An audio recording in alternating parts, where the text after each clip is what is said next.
Over time, the Hebrews came to recognize that their loose tribal organization was no longer sufficient.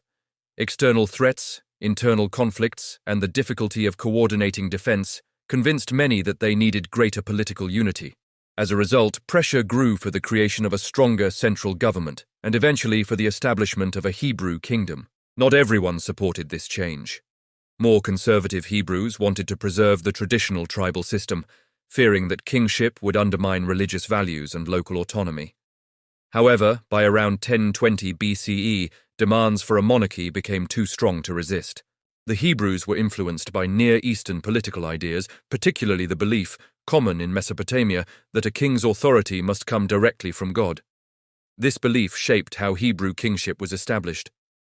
The most widely respected leader at the time was a high priest named Samuel, who was believed to receive guidance and inspiration from the Hebrew God. According to tradition, Samuel was called upon to select a king with divine approval. With God's sanction, Samuel anointed Saul as the first king of Israel. Saul, however, remained primarily a military leader rather than the head of a fully developed state.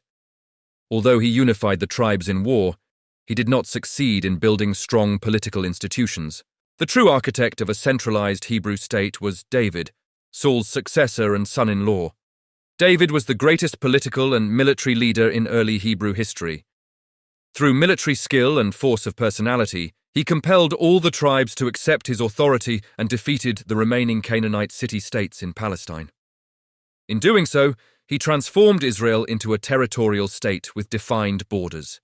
David established a permanent capital in Jerusalem, a city he captured by force and deliberately chose because it belonged to none of the tribes, helping unify the kingdom. Under his leadership, Israel became a true political entity.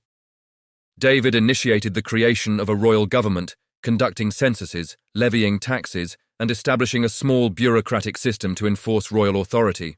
By the end of David's reign, the Hebrews had moved decisively from a loose tribal confederation to a centralized monarchy, laying the foundations for the more complex political and religious developments that would follow.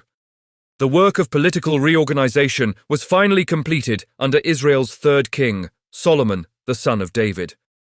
Under Solomon's rule, the Hebrew kingdom reached the height of its political power. Solomon expanded Israel's influence through diplomacy and military pressure, extending control over foreign territories to the north and establishing far-reaching trade connections. He perfected the machinery of government and carried out extensive building projects, the most important of which was the construction of a great temple in Jerusalem dedicated to the Hebrew God.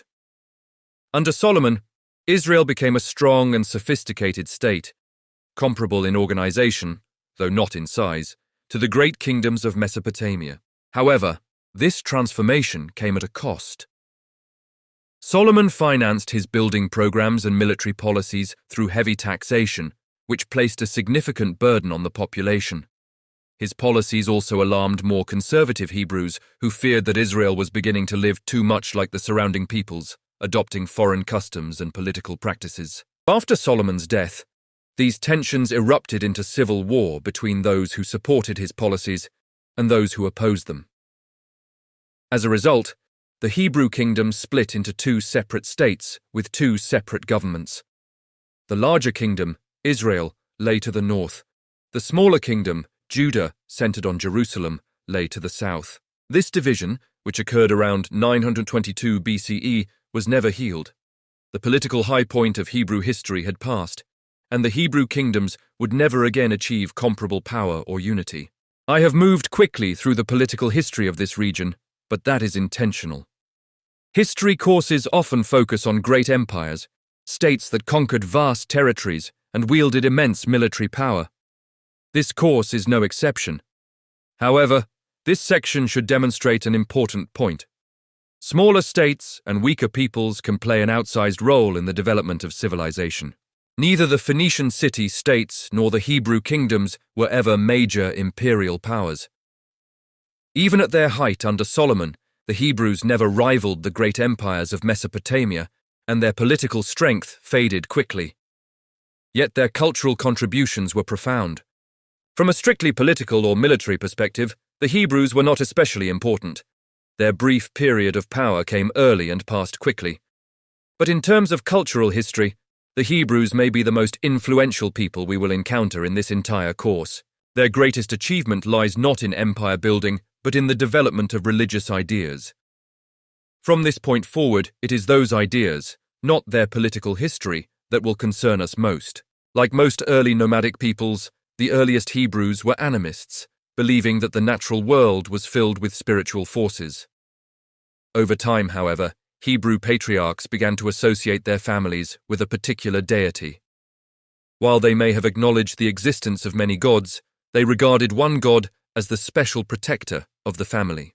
As early as 2000 BCE, there is evidence that some Semitic peoples believed in a contractual relationship between a family and its god. The founder of a family group would freely choose one god as the chief deity. In return for loyalty and worship, the god would protect the family and ensure its survival. This god was often thought of as a member of the family itself, bound to it by obligation and trust. This pattern, which is also found among other Semitic peoples, closely resembles what we see in the earliest layers of the Old Testament. According to Hebrew tradition, successive generations of patriarchs formed personal covenants with the same god. They worshipped him exclusively, and he protected them from external threats while maintaining order within the family during their wanderings. This god was known by several names, but he was most often conceived as a storm god, associated with power, protection, and presence on mountaintops.